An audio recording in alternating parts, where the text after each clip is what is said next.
Sejarah akan mencatat bahwa bangsa-bangsa Muslim banyak yang menyalahkan penguasa-penguasa mereka, disalahkan penguasanya, ya, sambil mereka nggak bisa berhenti minum Pepsi Cola, minum Coca-Cola, minum Sprite, Sting, ya kan, makan KFC, makan McDonald, ya kan? Ini kan aneh. Ya, penguasa dicela, tetapi di lain sisi dia ngebiayain pembantaian di sana, karena doyanannya makan McDonald dan seterusnya. Dan saya ingatkan ya Pak, kita ini semestinya nggak cukup boikot makanan dan minuman yang perusahaannya mendukung Israel Pak.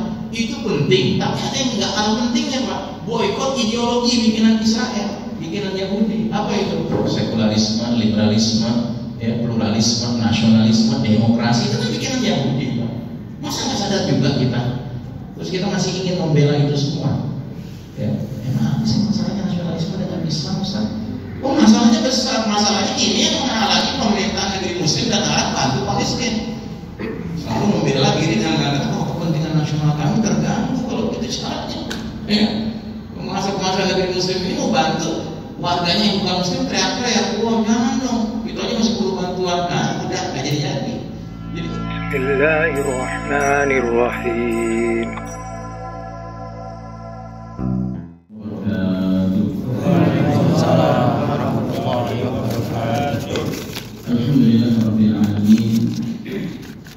Wassalatu wassalamu ala asyrafil anbiya'i wal mursalin sayyidina Muhammadin wa ala alihi wa ashabihi ajma'in.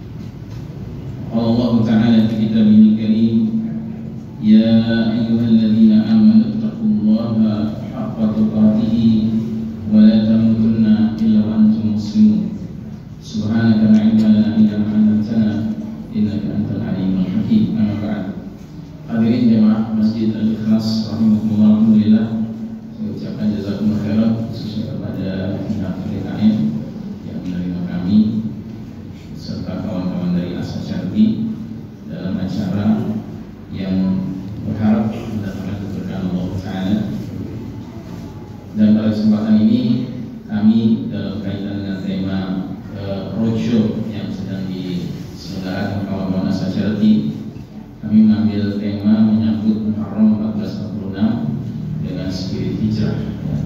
Sebagaimana kita ketahui bahwa kalender kita umat Islam itu diawali penetapannya berdasarkan peristiwa hijrah, karena dipandang waktu itu bahwa dari sekian titik tolak sejarah yang dianggap sangat signifikan menjadi sebab berubahnya situasi dan kondisi perjuangan Nabi dan para sahabat adalah peristiwa hijrah. Setelah hijrah dari Makkah ke Madinah, maka kondisi dakwah perjuangan yang Nabi pimpin bersama para sahabat jauh berubah. Yang tadinya semuanya serba sulit, serba terbatas ruang geraknya, bahkan mengalami penganiayaan, persekusi oleh masyarakat musyrikin Quraisy. Maka di Madinah dengan izin Allah Ta'ala, dengan hadirnya umat Islam yang terlebih dahulu sudah menyatakan dua kalimat syahadat, ikrar dua kalimat syahadat, akhirnya mereka dijuluki kaum Ansar, kaum penolong. Maka akhirnya dakwah pun menjadi lebih mudah gerakannya. Bahkan sejak saat itulah Nabi dan para sahabat benar-benar memiliki momentum di dalam menyebarluaskan agama Allah Subhanahu wa Ta'ala, sehingga awalnya kota Yasrib hanya berubah menjadi bernama Madinatul Nabi, makanya Nabi. Tetapi karena begitu dahsyatnya ekspansi dakwah, akhirnya menjadi Madinah Al-Munawwarah, kota yang bercahaya, yang menebar cahaya, ya, agama Allah Subhanahu wa Ta'ala, cahaya Al-Quran, cahaya petunjuk ke segenap penjuru dunia, khususnya di Jazirah Arab sampai Rasul wafat. Tapi setelah Rasul wafat, yang namanya perluasan dakwah ini tidak berhenti, ya, makin lama makin menyebar.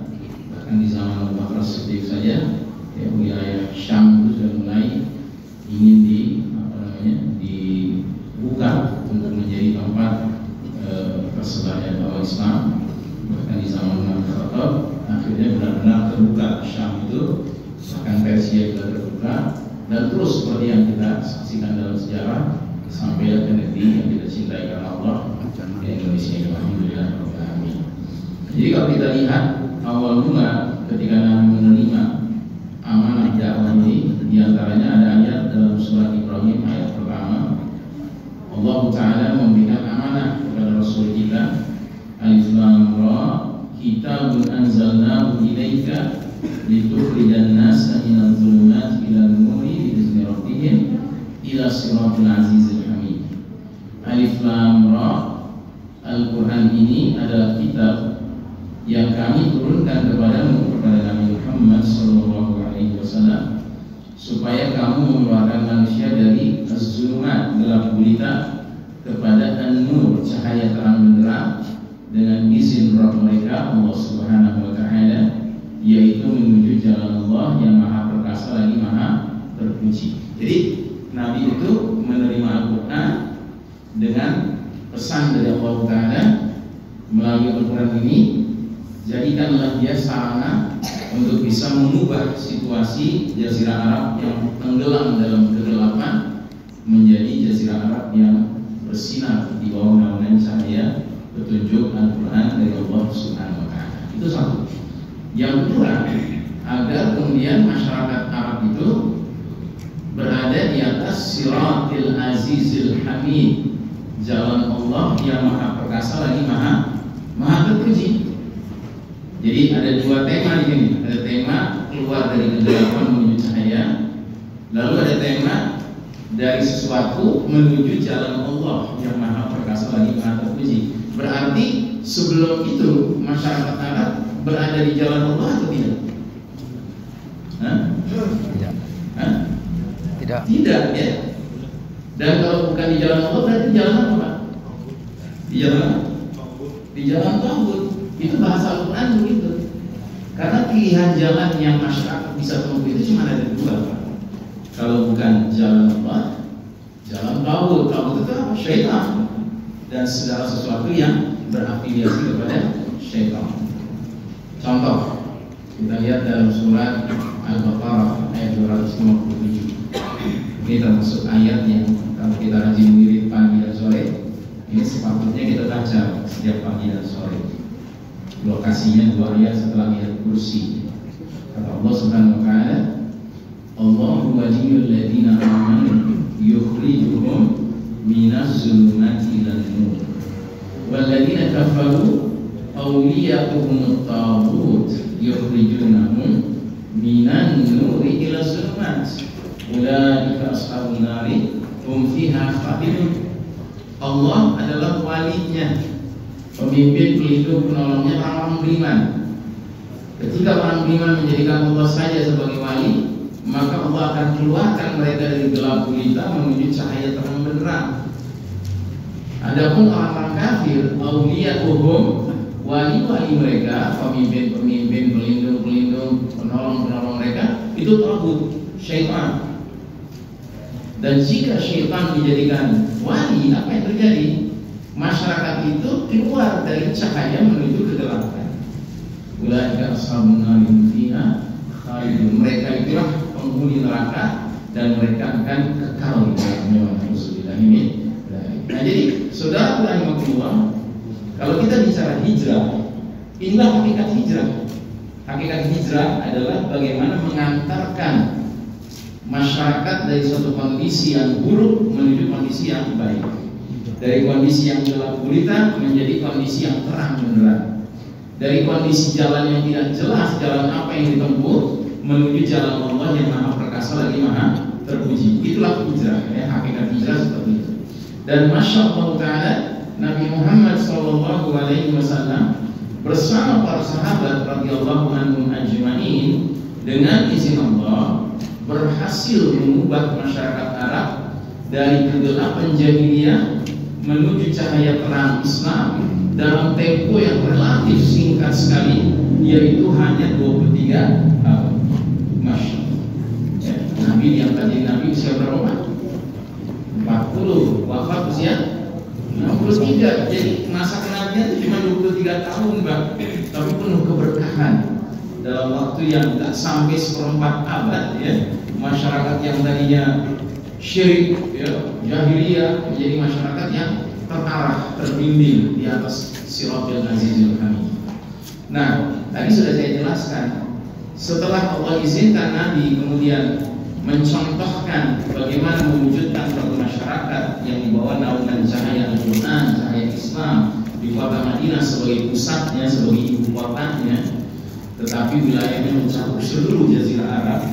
Nah, setelah Nabi wafat, digantikan Abu Bakar, digantikan Umar bin Khattab, digantikan Utsman bin Affan, bin Abi Thalib, dan seterusnya, pemimpin demi pemimpin Islam, maka wilayah itu makin meluas,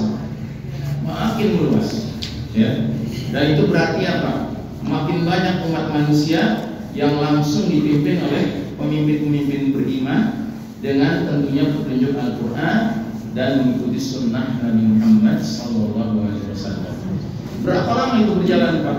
Lama sekali, Pak. Kita umat Islam ini memimpin umat manusia, Pak. Bukan cuma 10 tahun, 20 tahun, tidak.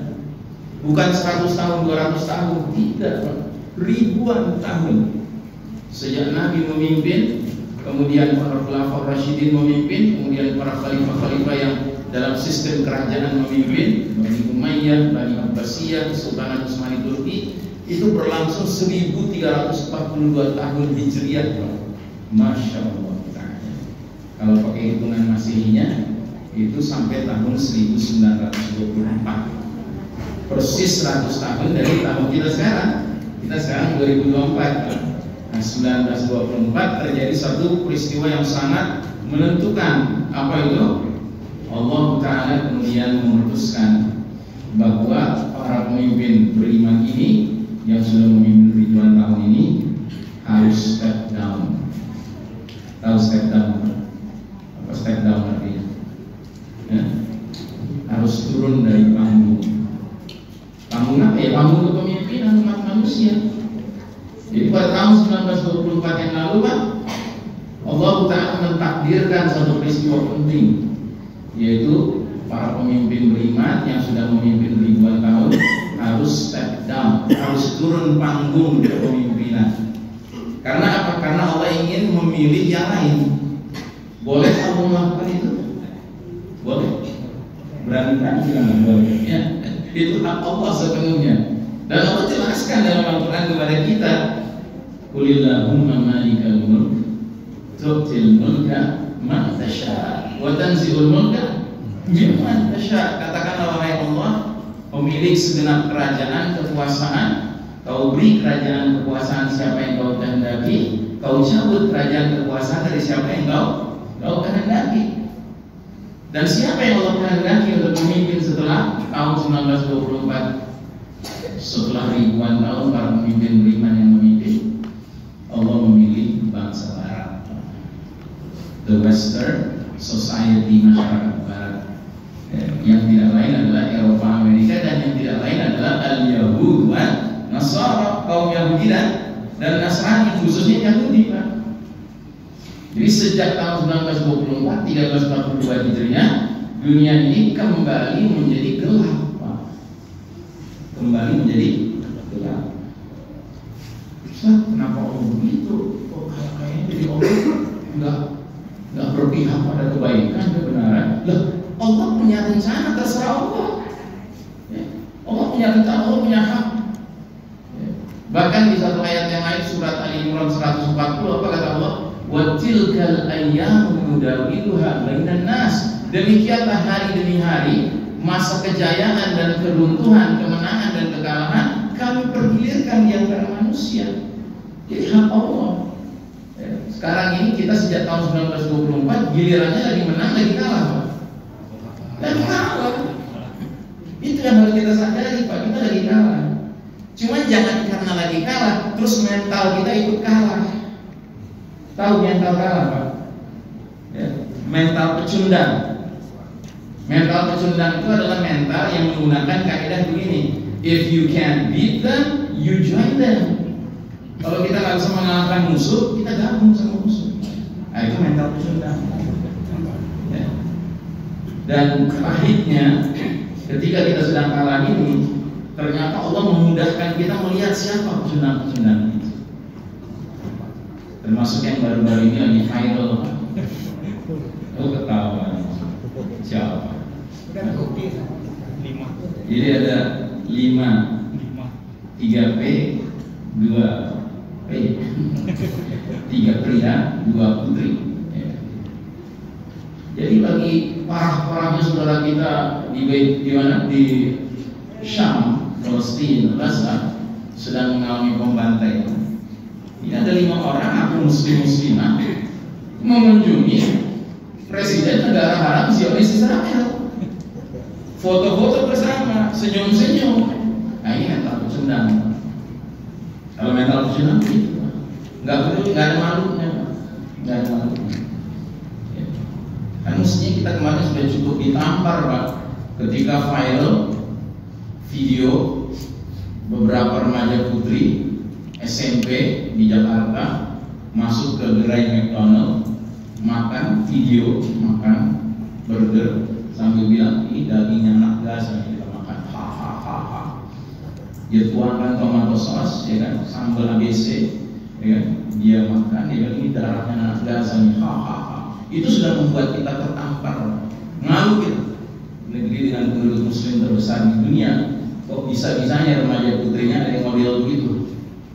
Ya, jangankan punya perasaan tentang saudara-saudara kita anak Gaza yang sedang dibantai oleh Zionis, laknatullah alaihi, malah justru mentertawakan. Nauzubillah. Nah, belum selesai itu tiba-tiba muncul lagi 3 pemuda, 2 pemudi berlima, ya, organisasi Muslim terbesar di dunia katanya, nggak tahu bisa jadi benar. Ya. Tapi mengunjungi Presiden Isaac Herzog, itu presiden negara Arab Israel, ya, dengan alasan katanya bisa melobi biar tertentu ya. Anyway, itu bukan tema kita. Jadi tema kita adalah semenjak 1924, 100 tahun yang lalu, 1342 Hijriah, 104 tahun yang lalu kalau kalender Hijriah, dunia ini kembali dalam kegelapan. Kenapa? Karena yang memimpin bukan kaum beriman, dan mereka tidak menjunjung tinggi pedoman yang datang dari Allah dan Rasulnya, kitabullah wa sunnah. Tapi sudah barang tentu kalau Yahudi yang memimpin dunia, kira-kira bagaimana mereka memimpin dunia? Dengan petunjuk Allah atau tidak? Ya mustahil, Pak. Kenapa? Karena Allah memperkenalkan kepada kita langsung siapa ini Yahudi. Silahkan dicatat ayatnya di sini, saya akan perlihatkan surat Al-Maidah ayat 82. Kata Allah Ta'ala dalam ayat tersebut, لَتَجِدَنَّ أَشَدَّ النَّاسِ عَدَاوَةً لِلَّذِينَ آمَنُوا الْيَهُودَ وَالَّذِينَ أَشْرَكُوا. Sungguh engkau Muhammad sallallahu alaihi wasallam akan temukan manusia yang paling hebat permusuhannya kepada kaum beriman adalah kaum Yahudi dan kaum musyrikin. Dua kelompok manusia ini kan permusuhannya sangat hebat kepada kita kaum beriman. Ini Allah yang bilang, bukan saya. Ya. Jadi jangan bilang kok Ustaz rasis, antisemitis, bukan. Ini Allah yang ngomong. Ya Allah tidak mungkin berdusta. Shadaqallahul azim. Allah Maha benar segala ucapannya. Jadi hari ini kalau kita lihat memang negeri-negeri yang didominasi sama Yahudi dan negeri-negeri yang didominasi musyrikin, Pak, itu umat Islam veterannya luar biasa dizaliminya, Pak. Contohnya Israel. Ya, lebih tepatnya negara Arab Israel. Kita nggak pernah mengakui Israel. Ya. Kemudian India itu kan sekarang yang berkuasa, rezimnya itu partai Hindu ekstrim, Pak. Yang semenjak mereka yang berkuasa, maka kalau ada orang Hindu menganiaya Muslim sampai ke tingkat membunuh, Pak, dari pidana, dibiarkan saja. Terus mana lagi negara musyrik? Cina kan negara musyrik, Pak. Sekalipun yang ngaku ideologi duniawinya adalah komunisme, tapi keyakinan mereka syirik. Mereka meyakini banyak dewa-dewa, Pak. Syirik mereka. Nah, di wilayah paling barat dari RRC itu ada satu wilayah namanya wilayah Xinjiang. Wilayah Xinjiang ini sukunya suku Uighur. Mereka Muslim semua. Nah, ini mereka teraniaya sekarang. Kalau sudah datang bulan Ramadan, Pak, malam hari ada rumah orang Uighur yang nyala lampunya, yang berarti sedang sahur, itu didatangi, digedor, dia suruh matikan lampu, suruh tidur, nggak boleh makan sahur. Kalau di siang hari ketahuan mereka tidak makan, tidak minum, yang artinya sedang puasa, dijejali daging babi disuruh makan. Jadi ayat Allah surat Al-Maidah 82 di zaman kita sekarang ini mudah dimengertinya. Mungkin di zaman dulu Islam berjaya sulit dipahami, nggak kelihatan contohnya. Tapi sekarang contohnya mudah sekali bisa kita temukan. Nah jadi saudara rahimahumullah, kita sekarang hidup lagi dalam kegelapan seperti kegelapan yang dulu dihadapi Nabi dan para sahabat sebelum hijrah ke Madinah ketika masih di Mekah. Ya. Nah kegelapan ini Nabi peringatkan 15 abad yang lalu akan datang. Ini di hadisnya, bunyi peringatannya. Badiru bil a'mali fitana kaqita'il laylil muslim. Bersegeralah kalian beramal sebelum datangnya fitnah yang banyak sekali masif sehingga dunia menjadi seperti malam yang gelap gulita. Ini 15 abad Nabi sampaikan tentang suatu kondisi di akhir zaman nanti di mana kalau fitnah itu sudah merebak dalam jumlah yang masif, ya, yang ramai sekali, niscaya dunia ini seperti gelap gulita. Ya, dan itu berarti apa? Kalimat paling awal itu kuncinya di situ, Pak. Badiru bil a'mal. Kita harus memiliki ruhul mubadarah. Kita harus punya spirit kepeloporan, Pak. Jadi begitu terbersit di hati kita di zaman kita sekarang yang penuh fitnah ini, Pak, ingin berbuat suatu amal soleh atau amal ibadah, don't delay, jangan tunda, segera kerjakan. Karena apa? Begitu kita tunda-tunda, nanti keburu kita kena fitnah itu, akhirnya kita tertarik ke sana sini, batal. Ya, seperti sekarang ini, saudara-saudara diajak sama Asad Charity untuk berkontribusi berinfak, ya, dengan infak terbaik, ya. Maka begitu terbersit keinginan untuk melakukan kebaikan itu, jangan ditunda, Pak. Karena begitu ditunda, nanti akan ada fitnah yang menarik-narik Anda sehingga batal niat baik Anda itu. Ya. Dan kita harus paham, ya, yang namanya berinfak untuk saudara-saudara KTI Gaza ini harus cerdas, Pak. Harus cerdas. Cerdas dalam arti apa? Saya selalu mengatakan, kalau ingin menyumbangkan sesuatu, dana kah, ya, gandum kah, apapun, ya, melalui lembaga bantuan kemanusiaan, contohnya Asad Charity begini, pastikan dua hal. Pastikan lembaga itu amanah orang-orangnya. Dan yang kedua, pastikan lembaga itu memang punya jaringan sampai ke dalam Gaza. Alhamdulillah tadi kita lihat videonya kan, ya, orang-orang Arab langsung, orang Palestina langsung itu menggunakan badge, ya, simbol Asad Charity, yang artinya apa? Memang Asad Charity sampai ke dalam. Begitu, Pak. Karena ini dua permasalahan dari semua lembaga NGO, ya, lembaga humanitarian. Ya, kalau seandainya kita mau menyalurkan, kita harus pastikan dua hal ini, Pak. Pertama, orang-orangnya amanah, dan yang kedua, memang mereka punya jaringan sampai ke dalam. Kadang-kadang amanah oke, kita nggak ragukan orangnya, tapi karena nggak punya jaringan nggak sampai, mentok, ya. Ini yang pertama. Terus yang kedua, kalau Bapak dan Ibu ingin menyalurkan bantuan kepada saudara-saudara kita menjauh di sana, ya, maka jangan Anda berpikir, ya, berapa banyak sih saya bisa ngasih? Begitu, Pak. Karena apa? Karena yang Allah nilai bukan jumlahnya, Pak. Yang Allah nilai bukan jumlahnya, tapi yang Allah nilai adalah ketulusan kita, keikhlasan kita. Ya, seperti kasus Nabi Ibrahim alaihissalam mau dibakar hidup-hidup, maka burung kemudian meneteskan satu tetes saja dari langit gitu kan, untuk memadamkan api yang akan membakar Ibrahim alaihissalam. Burung ini tertawakan, apa yang bisa dilakukan dengan setetes air itu, ya, untuk memadamkan api itu? Kata burung itu, saya nggak peduli, yang penting saya di mata Allah sudah jelas keberpihakan saya kepada Ibrahim alaihissalam, bukan kepada Namrud yang zalim itu, Tauhud yang zalim itu.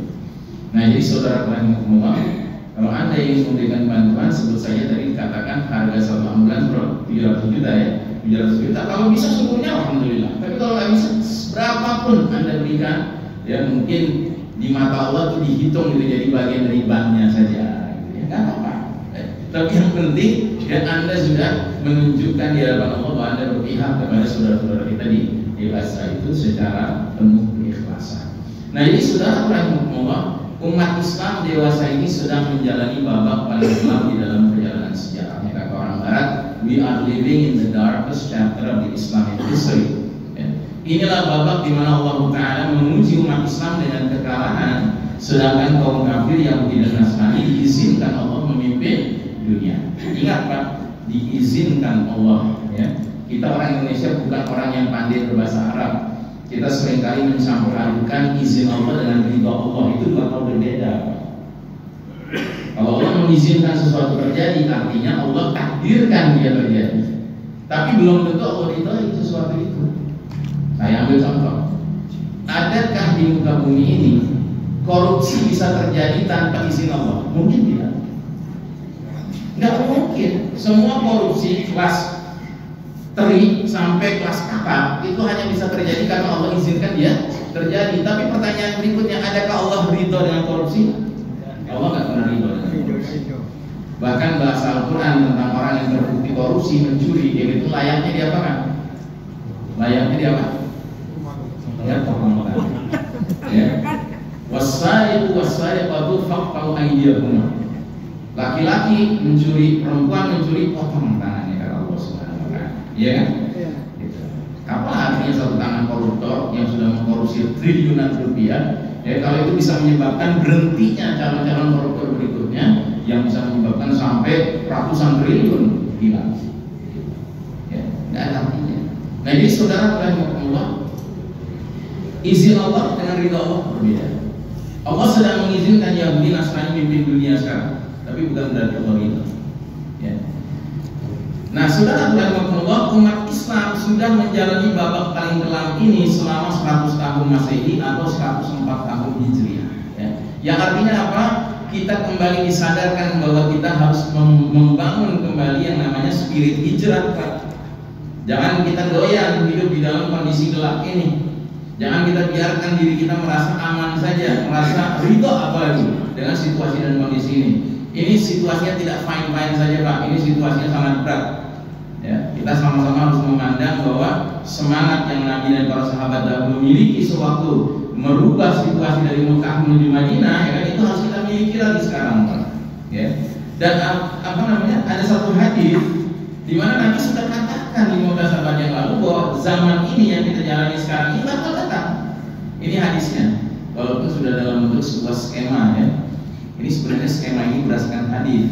Jadi Nabi pernah menyebutkan bahwa perjalanan umat Islam ini akan melewati 5 fase, 5 babak, 5 periode. Dan uniknya setiap fase itu diberi nama sama Nabi sesuai dengan karakter sistem kepemimpinannya. Nah, ternyata fase demi fase sudah kita lalui, dan hari ini semenjak tahun 1924 Masehi 1342 Hijriah, kita umat Islam sedang berada di fase keempat, Pak. Dan namanya apa? Kata Nabi, fase itu namanya fase mulkan jabriyah, fase kepemimpinan para penguasa-penguasa yang memaksakan kehendak mereka, yang berarti mengabaikan kehendak Allah dan Rasulnya. Ya. Sebelum itu, fase yang kita lewati itu kepemimpinannya memang mengalami perubahan dari satu keadaan kepada keadaan lainnya. Tetapi setidak-tidaknya selama 1342 tahun itu, para pemimpin itu masih menjunjung tinggi kitab Allah wa sunnah sebagai sumber nilai, sumber norma, dan sumber hukum. Kita sampai kepada skema berdasarkan hadis Rasulullah SAW mengenai fase demi fase perjalanan umat Islam dari awal beliau diutus sampai menjelang nanti as-sa'ah, hari kiamat terjadi. Dan ternyata berdasarkan hadis tersebut 3 fase sudah kita lalui, bahkan kita sekarang berada di fase keempat yang Nabi menyebutnya sebagai fase kepemimpinan mulkan jabriyah, para penguasa yang memaksakan kehendak mereka, mengabaikan kehendak Allah dan Rasul. Karenanya di fase keempat ini dunia kembali berada dalam kegelapan yang barangkali lebih tepatnya kita istilahkan sebagai jahiliyatul mu'assirah, zulumatil jahiliyah al-mu'assirah, kegelapan jahiliyah modern. Ya. Jadi kalau dulu Nabi dan para sahabat menghadapi kegelapan jahiliyah di masa itu, ternyata kita sekarang juga menghadapi kegelapan jahiliyah, tetapi jahiliyah modern. Ya. Dan karenanya semangat hijrah itu harus kita hidupkan kembali. Karena kalau kita merasa kondisi ini baik-baik saja, berarti kita mundur ke belakang. Sebab ini bukan kondisi yang ideal yang Allah kehendaki, tetapi ini kondisi yang justru sedang dibangun oleh musuh-musuh Allah yang menyebabkan umat manusia tidak berada di atas petunjuk tapi dalam kesesatan. Makanya di sini ada istilah selama 3 fase yang sudah kita lalui 1342 tahun Hijriah itu, sistem yang dibangun oleh para pemimpin waktu itu disebut dengan sistem yang fondasinya iman dan tauhid. Umat Islam berjaya selama itu. Sementara semenjak kita berada di fase keempat, karena orang-orang Yahudi yang memimpin dunia ini, maka sistemnya bukan berfondasikan iman tauhid, tetapi berfondasikan kekufuran dan nilai-nilai kesyirikan. Ya. Makanya kacau balau dunia ini. Tetapi alhamdulillah Nabi Muhammad SAW memberikan kita mubasyirat, kabar gembira bahwa perjalanan umat ini tidak berhenti di fase keempat. Jadi Allah Ta'ala tidak akan mentakdirkan dunia ini berakhir dengan kepemimpinan berada di tangan kaum kafir, kaum Yahudi. Tetapi Allah menjanjikan lewat lisan Nabi kita akan datang fase kelima, yang mana fase kelima itu kembali kita akan berjaya. Ya. Dan ini harus kita yakini, karena ini bukan ucapan saya, ini ucapan Nabi Muhammad SAW yang tidak pernah berdusta. Kalau kata Imam Syafi'i rahimahullah, sewaktu mengunjungi Masjid Nabawi, ziarah Masjid Nabawi, beliau di makam Rasul mengatakan, pendapat siapapun selain penghuni makam ini boleh diterima, boleh ditolak. Tapi kalau sudah penghuni makam ini yang berbicara, wajib seorang mukmin itu menyatakan sami'na wa ata'na. Kami dengar dan kami taat. Kami yakini sepenuhnya itu mengandung kebenaran. Jadi kalau Nabi mengatakan bahwa fase keempat ini, fase yang kelam ini akan nantinya diikuti dengan fase kelima, yaitu tegaknya kembali tatanan kehidupan yang diridai Allah Ta'ala yang disebut dengan al-khilafah atau al-minhajin nubuwah, maka itu suatu perkara yang niscaya. Ya, tinggal masalahnya masalah waktu saja, Pak. Ya. Dan kita sekalipun tidak mengalaminya itu nggak masalah, Pak. Ya. Bukan syarat masuk surga mengalami fase kelima. Tetapi yang jadi masalah adalah kita sekarang ini berada di posisi ingin menjemput fase kelima atau ingin mengawetkan fase keempat. Itu loh masalahnya. Kalau kita sadar tidak sadar ternyata menjadi antek-antek fase keempat, ya kan? Kita awetkan fase keempat, ya kita matinya mati rugi. Tapi kalau kita matinya dalam keadaan sedang berusaha berjuang menjemput fase kelima, sekalipun kita tidak mengalami fase kelima itu, mudah-mudahan Allah terima amal kita sebagai bentuk perjuangan hijrah ya menuju ya cita-cita ya, kejayaan al-Islam kembali. Nah, kalau kita lihat pesan Nabi berpesan bahwasanya al-muhajiru man hajara ma nahallahu anhu. Seorang muhajir itu ialah seorang yang sanggup meninggalkan apa yang Allah larang. Dan kalau kita bikin garis besarnya, penghijrah itu ada 2 macam. Ada hijrah makaniyah, hijrah geografis, pindah tempat tinggal, dan ada hijrah maknawiyah. Nah, hijrah maknawiyah inilah yang tidak boleh ditunda-tunda, harus kita segerakan. Kalau hijrah geografis barangkali kita nggak tahu jadwalnya kapan, Pak. Ya, kalau memang ada hijrah lagi, nanti Ustaz ada geografis ada. Kemana kita hijrah? Sesuai dengan arahan Rasul yang mengatakan 15 abad yang lalu, fa idza ra'aitumuhu fabayi'uhu walau haqqan al-thalji fa innahu khalifatullah al-mahdi. Ya, bila kalian sudah melihat kehadirannya al-mahdi, pemimpin kaum beriman di akhir zaman, datangilah dia, hijrahlah, kemudian gabunglah dengan dia, berbaiatlah dengan dia, sekalipun harus merangkak-rangkak di atas salju, karena dialah khalifatullah al-mahdi. Ya. Nah, tapi kita nggak tahu jadwalnya kapan itu, Pak.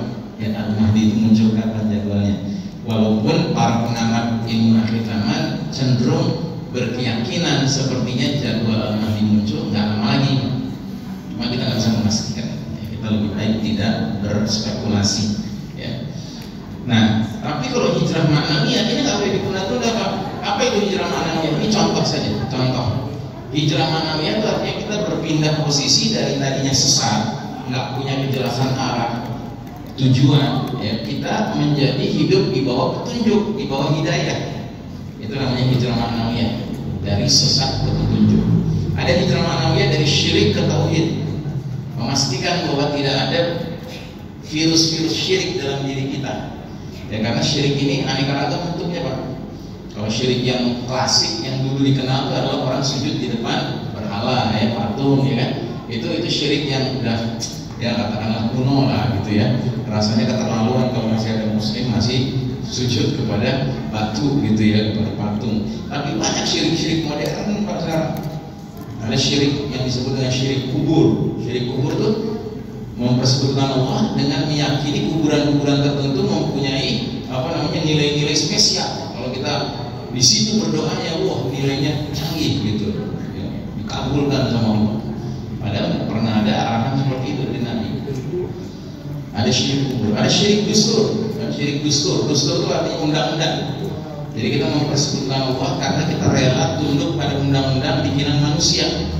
Dan kita tidak pernah merasa tersinggung diatur-atur sama undang-undang manusia. Padahal undang-undang manusia itu mengandung banyak ya kezaliman dan kebodohan, banyak loopholes-nya. Makanya Allah menawarkan pilihan cuma dua saja, atau tunduk pada hukum Allah atau tunduk pada hukum jahiliyah. Nah jahiliyah ini bisa macam-macam, tapi yang pasti bukan hukum Allah. Nah, itu namanya kita coba hijrah dari syirik ke tauhid. Kita hijrah dari kafir ke iman. Kita hijrah dari maksiat ke taat. Kita hijrah dari berbagai nilai-nilai mungkar menuju nilai-nilai ma'ruf. Ya. Kita hijrah dari kezaliman menuju keadilan. Ya, hari ini nilai-nilai kezaliman ini yang lebih dominan di sekitar kita daripada nilai keadilan. Ya, nggak bisa kita pungkiri, Pak. Bahkan sekarang ini kalau kita dengar berita, rasanya hati nurani keadilan kita tuh tersayat-sayat gitu. Karena aneh gitu, orang melaporkan suatu kemungkaran, melapor yang ditangkap. Ya, tapi itu di Wakanda, Pak, bukan di Indonesia. Tenang, itu di Wakanda, bukan di Indonesia. Ya. Nah, terus juga hijrah dari jahiliyah ke Islam. Ya. Hijrah dari jalan tauhid ke jalan Allah. Hijrah dari gelap gulita zulumat menuju an-nur, cahaya terang benderang. Nah, hijrah dari khianat ke setia. Gitu. Nah, ini tadi sudah saya contohkan khianat itu. Dan khianat ini mengerikan sekali, Pak, karena nanti di hari berbangkit kata Nabi SAW, para pengkhianat itu akan diletakkan bendera tinggi gitu. Jadi dia ditandain gitu sama Allah Ta'ala. Jadi dia nggak bisa bersembunyi. Dia mau bersembunyi kayak apa juga nggak bisa, karena nanti tiba-tiba ada bendera yang ini pengkhianat, ini suatu pengkhianat. Jadi kita gitu. Nah, terus juga tentunya hijrah maknanya itu dari al-batil ilal haq, dari kebatilan menuju al-haq. Nah, saudara saya rahimahullah, kita lompat dulu ya. Kita lompat kepada satu hadis di mana Rasulullah SAW pernah ditanya, masjid apakah yang pertama kali ada di muka bumi? Maka Nabi menjawab Masjidil Haram yang ada Ka'bah al-Musyarrafahnya. Ya. Kemudian sesudah itu apa? Nabi menjawab Masjid Al-Aqsa. Ya. Jadi dua masjid ini sebenarnya punya kedudukan sejarah yang sangat istimewa bagi kita umat Islam. Karena masjid yang pertama dibangun di muka bumi ini adalah Masjid Al-Haram, ya, kiblat kita hari ini. Tetapi masjid kedua selanjutnya dibangun adalah Masjid Al-Aqsa di Baitul Maqdis. Nah, sementara para ulama itu cenderung berpendapat bahwa barometer izzah umat Islam, kemuliaan umat Islam itu ada pada posisi Baitul Maqdis dan Masjid Al-Aqsa. Bila Baitul Maqdis dan Masjid Al-Aqsa dalam keadaan terjajah, maka umat Islam dalam keadaan terjajah. Sebaliknya, jika Masjid Al-Aqsa dan Baitul Maqdis sedang merdeka sebagai tempat penghambaan manusia kepada Allah Ta'ala, maka syarat mulia umat Islam itu sudah lengkap, sudah hadir. Selalu begitu, perjalanan sejarahnya seperti itu. Jadi begitu Umar bin Khattab akhirnya di bawah kekhalifahannya mampu mengirimkan mujahidin yang bisa membebaskan Masjid Al-Aqsa, sampai akhirnya warga di Baitul Maqdis itu tidak mau menyerahkan kunci Baitul Maqdis kecuali langsung kepada khalifah. Maka Umar yang datang langsung menerima kunci itu setelah itu selama ratusan tahun itu Masya Allah, itu masyarakat di Baitul Maqdis itu ada Yahudinya, ada Nasraninya, kaum muslimin itu hidup damai, semua dapat hak-hak mereka, hak beribadahnya, hak hidupnya, hak mencari nafkahnya, ya, pendek kata, ya, semua berjalan dengan damai. Tapi begitu kemudian datang pasukan Salibi, ya, untuk mengambil alih kembali Baitul Maqdis sehingga di bawah kekuasaan Salib Nasrani, ya kan, maka terjadilah penganiayaan. Kaum Yahudi bahkan diusir, dibantai, ya, kaum muslimin juga demikian. Dan akhirnya ya setelah Salahuddin Al-Ayyubi membangun suatu pasukan membebaskan Masjidil Aqsa, kembali tenang lagi Masjidil Aqsa. Ya, jadi ketika Masjidil Aqsa itu dipegang sama kaum muslimin, Pak, itu semua orang aneka ragam agama itu aman, damai, nyaman hidupnya. Gitu. Nah, sekarang kita semenjak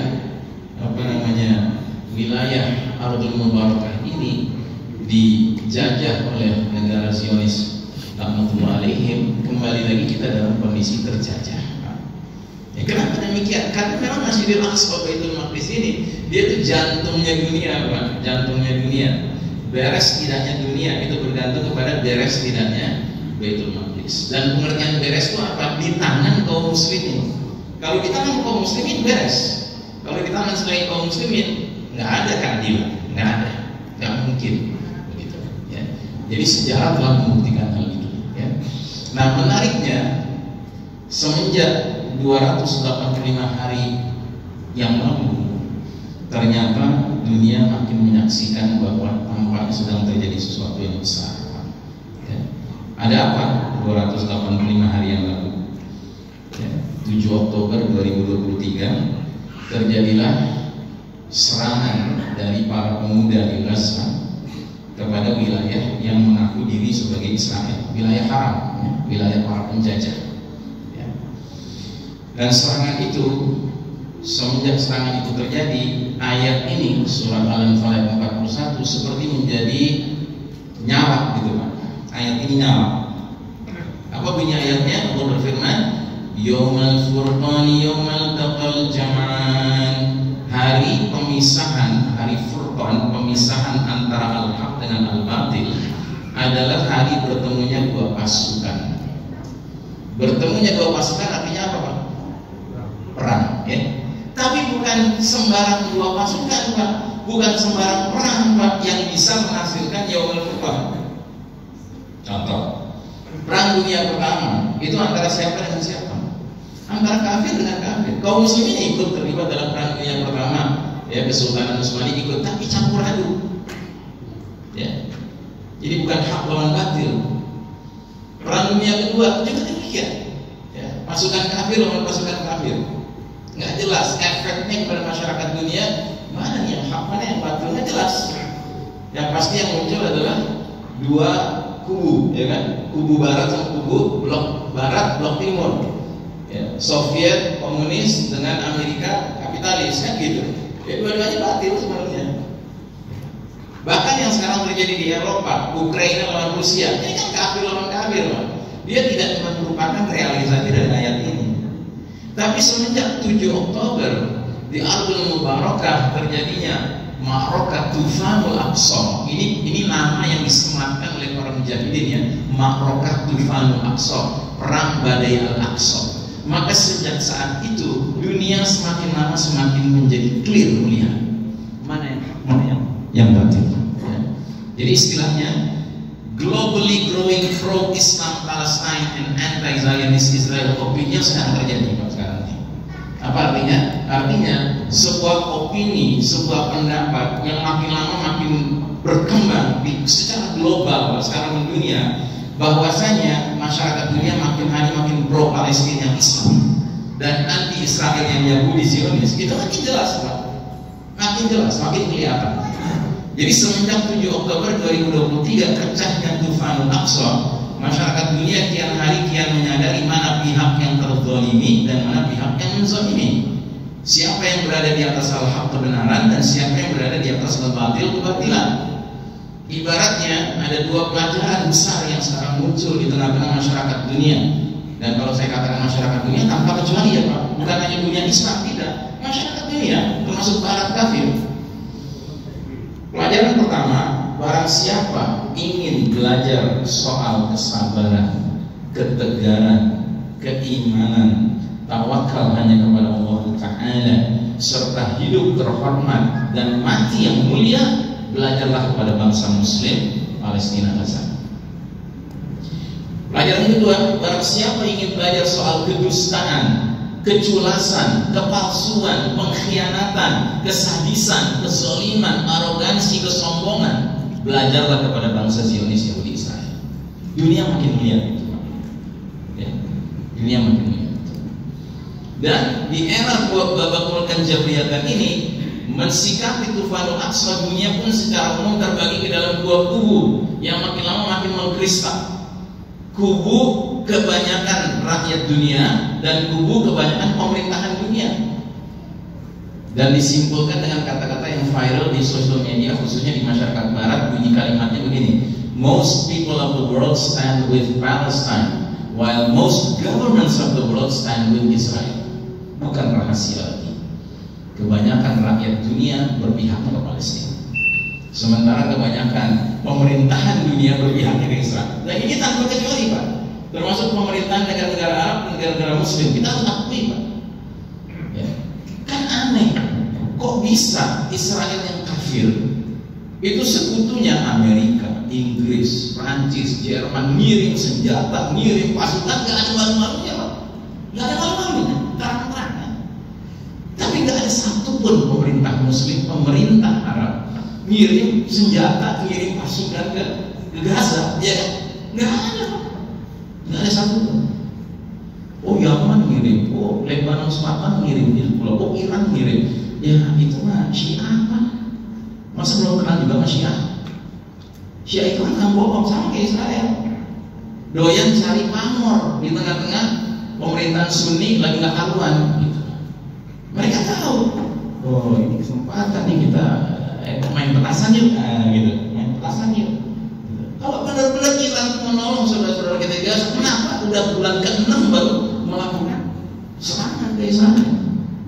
Dan serangannya juga nggak jelas kemana orang Israel yang mati, nggak ada yang mati. Hati-hati, Pak, kita hidup di era penuh fitnah ini sekarang ini, ya.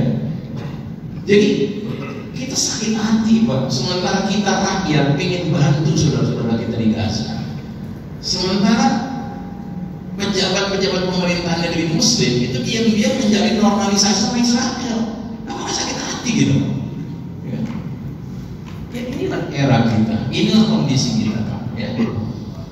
Jadi rakyat dunia yang menunjukkan keberpihakan pada Palestina juga terbelah jadi dua lagi. Ada rakyat dunia Barat yang umumnya sangat aktif demo-demo pro Palestina, sementara ada rakyat dunia Islam yang ya aktif tapi nggak terlalu aktif.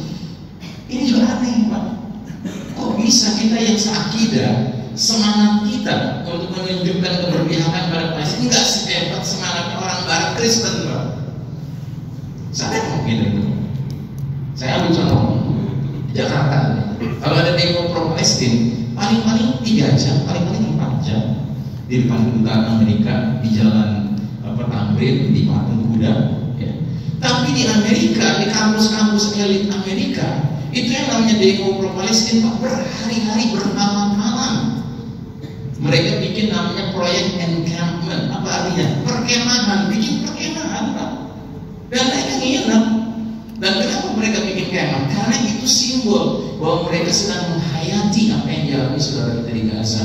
Saudara kita di Gaza sudah nggak punya rumah dibuat dari tembok lagi, mereka terpaksa tinggal di tenda-tenda.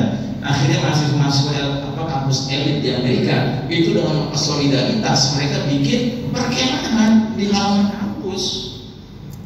Ya. Dan mereka protes, Pak, kepada rektornya, kepada kampus. Karena apa? Banyak kampus-kampus elit di Amerika itu dananya dibantu sama negara Israel. Nah, mereka teriak minta rektor divest, ya, berhenti terima investasi dari Israel. Bahkan yang lebih aneh lagi, Pak, mahasiswa Yahudi di kampus-kampus elit di Amerika itu bikin komunitas Yahudi anti-Zionis, anti-Israel, pro kemerdekaan Palestina. Sehingga ketika Perdana Menteri Netanyahu mengumumkan, hai Joe Biden, hai pemerintah Amerika, hentikan itu demo-demo di kampus-kampus elit. Karena apa? Itu demo antisemitisme, kata dia. Ya tiba-tiba muncul mahasiswa Yahudi ngomong, enggak, kita nggak antisemitisme, orang saya Yahudi, katanya gitu. Dengan kami ini anti-Zionis, kami anti-Israel, negara apartheid, negara genosidal, negara yang doyan membantai. Kita wajib malu, Pak. Kita ketampar, Pak, Pak. Ya.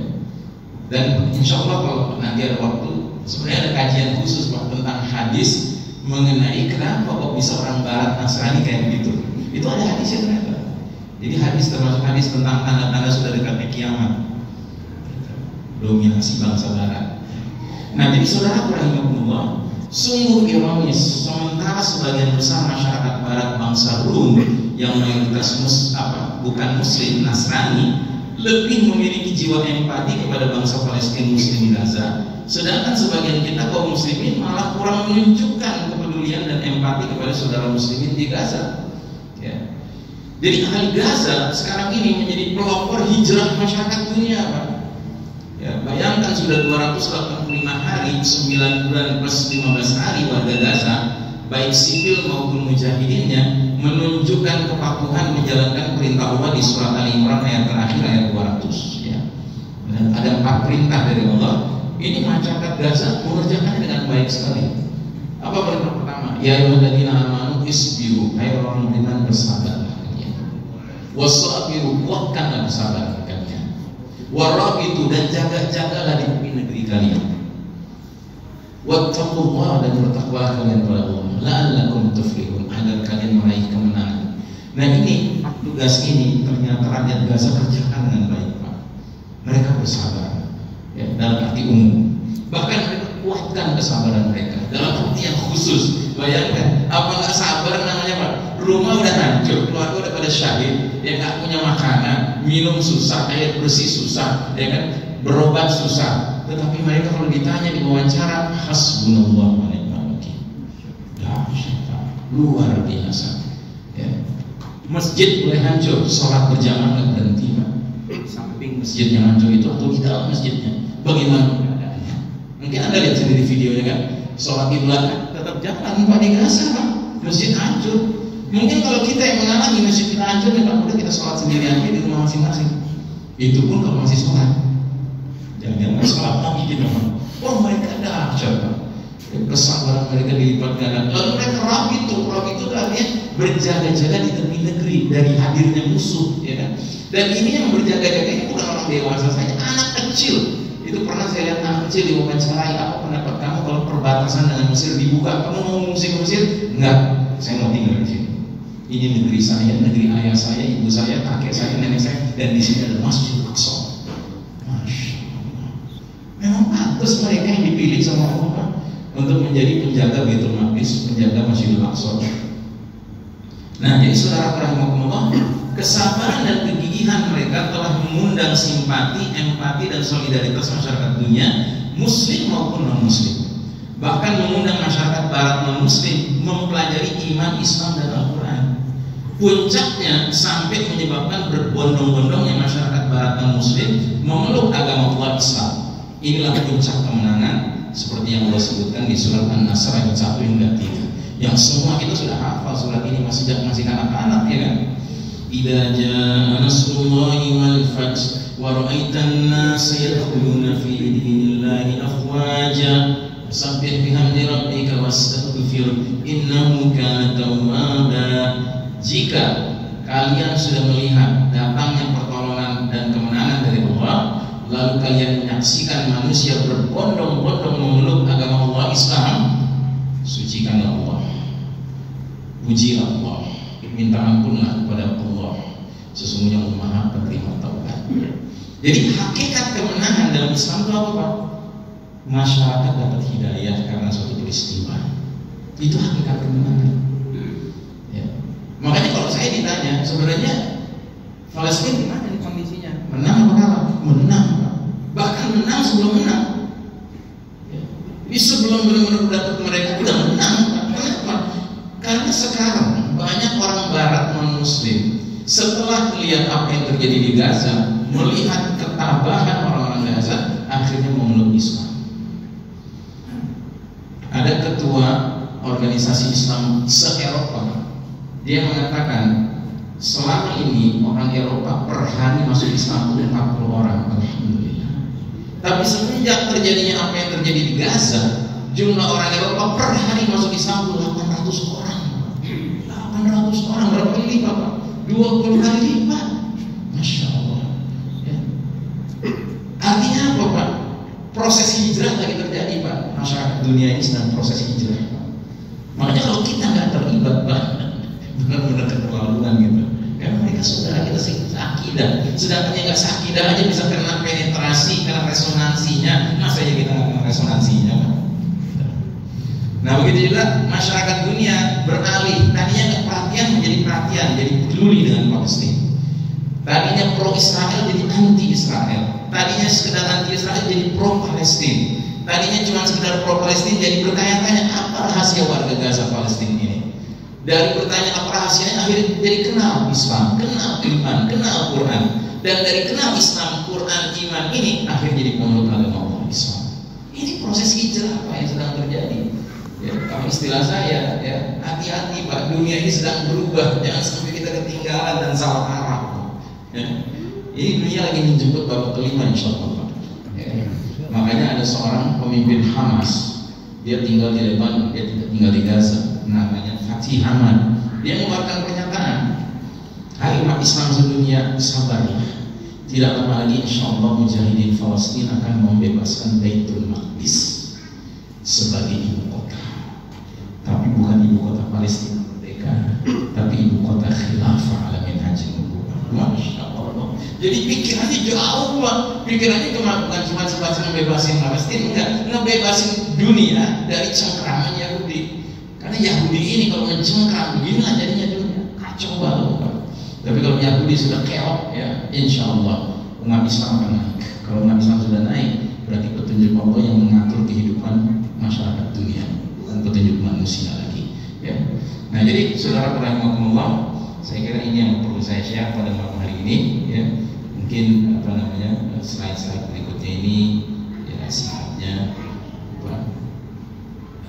contoh saja ya, bagaimana ini contohnya ada video The World Has Risen, di dunia telah bangkit. Ini video ini memperlihatkan berbagai demo di berbagai penjuru dunia, tapi uniknya giliran di kota-kota negara barat itu demonya dahsyat sekali. Sementara giliran di negeri muslim ya dahsyat juga, tapi nggak sedahsyat yang di barat. Ini kita lihat nih, contoh. Nah ini di London UK, ini di Madrid Spanyol. The World Has Risen for Palestine. Ini di Italia, ya, masyarakat barat. Ini di Belgium di barat. Ini di Jerman di barat. Ini di Qatar negeri muslim. Ya. Ini di Bangladesh negeri muslim. Ini di UK Inggris.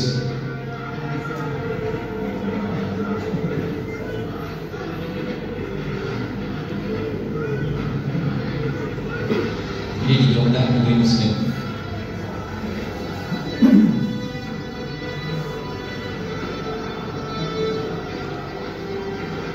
Ini di Wales ini dekat Inggris ya, negeri barat. Irlandia negeri barat.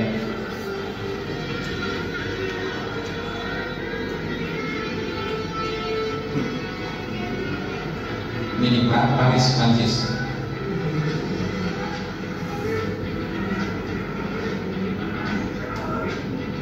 Di Sydney, Australia.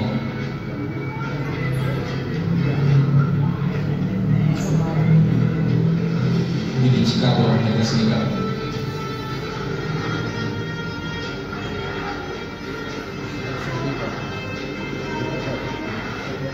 Ini di Liverpool, Inggris.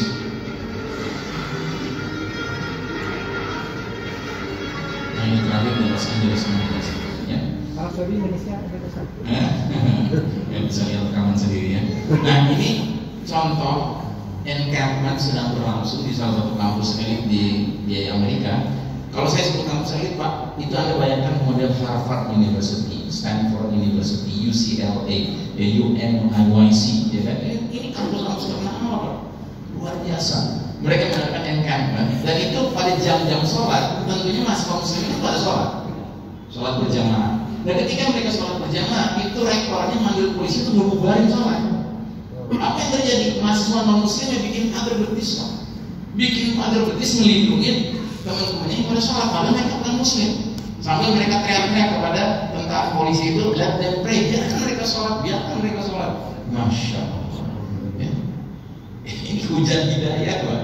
Terus terang saja kita patut mendoakan supaya mereka yang demo-demo pro Palestina cuma sebatas karena solidaritas kemanusiaan, akhirnya sampai dapat hidayah Pak. Itu yang paling penting Pak. Makanya saya nggak setuju dengan kalimat nggak perlu jadi muslim untuk membela Palestina, cukup jadi manusia. Enggak cukup jadi manusia. Jadi manusia doang apa ya di akhirat masuk surga? Enggak. Gitu. Itu tahapan benar. Tahapan punya jiwa kemanusiaan itu benar, tapi itu tahapan, Pak. Buat apa punya jiwa kemanusiaan kalau nggak sampai hidayah? Ya kan? Kan itu ujung akhirnya. Makanya bahasa Al-Quran la yastawi ashabun nari ashabul jannah. Nggak sama calon penghuni neraka dan calon penghuni surga. Nah kita harus doakan supaya orang-orang Barat ini yang sudah pro Palestina ini nggak berhenti sampai di situ, tapi sampai mereka sadar ini bangsa Palestina ini bangsa yang tangguh, dan ketangguhan mereka rahasianya di mana? Al-Quran, iman, Islam, itu ketangguhan mereka. Nah ini jadi lihat nih.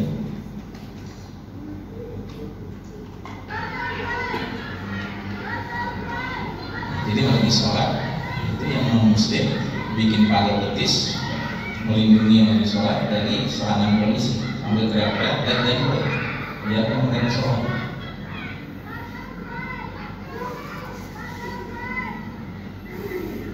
Baik ya, nah ini terakhir, history will remember. Sejarah akan ingat, sejarah akan mencatat ya. Akan mencatat apa? History will write that Egypt had the Nile and Gaza died of thirst. Ya. Sejarah akan mencatat bahwa Mesir punya sungai Nil, sementara orang di Gaza mati kehausan. Padahal Mesir itu tetangganya, Pak. Terus history will write that people are taking to the streets against the destruction of Israel, but in Muslim countries people stayed at home.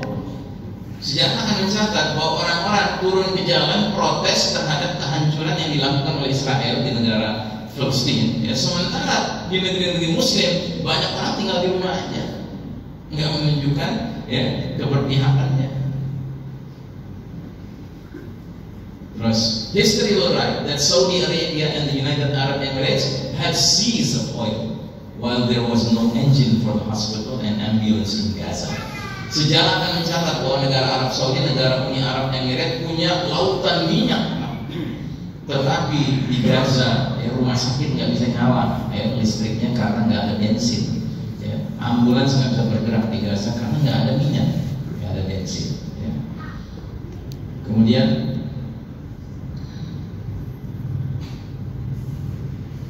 history will write that the Muslim nation continued to blame its rulers. Sejarah akan mencatat bahwa bangsa-bangsa Muslim banyak yang menyalahkan penguasa-penguasa mereka, disalahkan penguasanya, ya, sambil ya, mereka nggak bisa berhenti minum Pepsi Cola, minum Coca-Cola, minum Sprite, Sting, ya kan, makan KFC, makan McDonald, ya kan, ini kan aneh. Ya, penguasa dicela, tetapi di lain sisi dia ngebiayain pembantaian di sana, karena doyanannya makan McDonald dan seterusnya.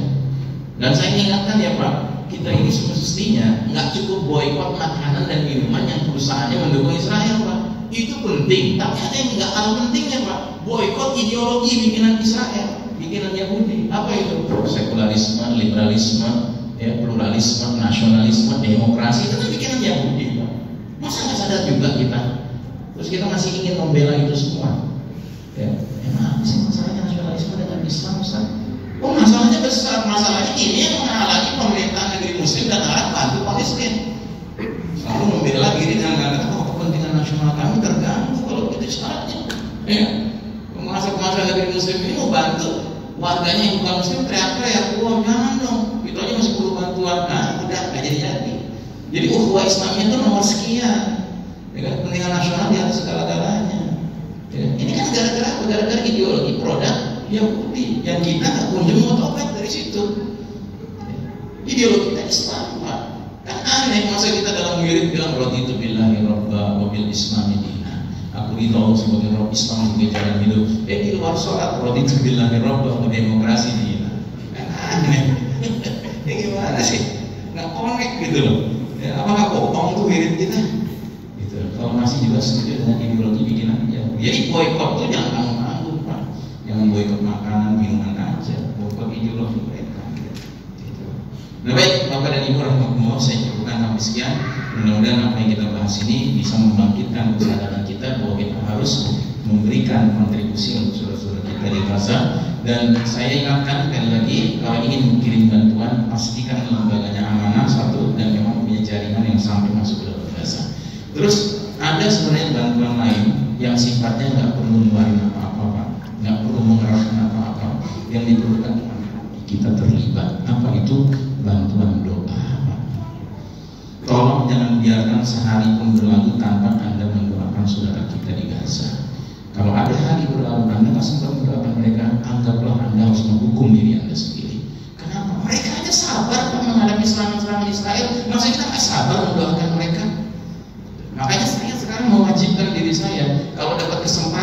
imam sholat berjamaah, mau sholat subuh kek, zuhur kek, asar kek, maghrib kek, isya kek, wajib di rakaat terakhir baca qunut nazilah.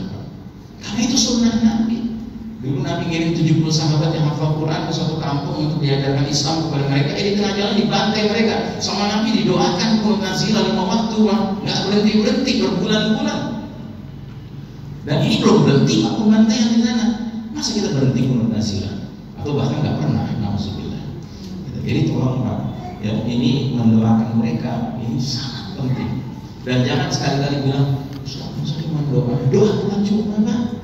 Satu, doa itu silahul mukmin. Doa itu senjatanya orang beriman.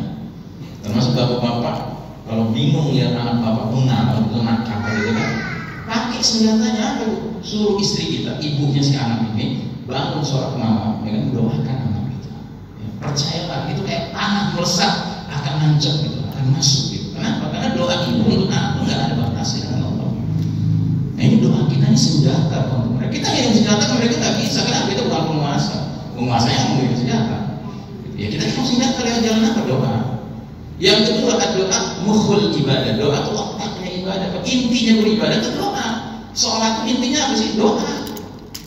Nah, yang ketiga kata Nabi, barang siapa mendoakan saudara muslim yang tanpa sepengetahuan saudaranya yang didoakan, di samping dia ada malaikat yang mengatakan amin walaka bimithlik. Semoga Allah kabulkan doamu dan semoga engkau dapatkan apa yang sama yang kau doakan untuk saudaramu itu.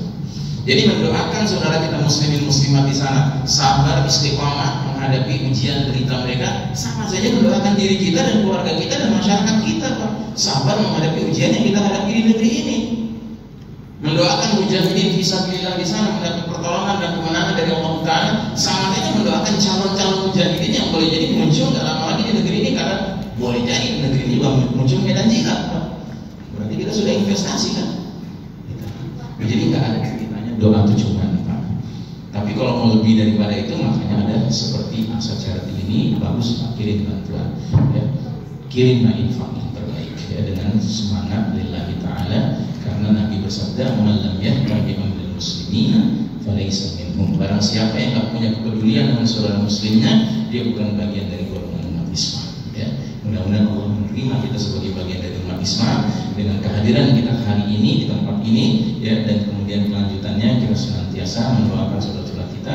Syukur-syukur kita kirim bantuan seberapapun yang bisa kita kirim dan dalam bentuk apapun, ya, insya Allah semuanya bermanfaat untuk mereka dan tidak ada ruginya untuk kita, ya, di akhirat nanti.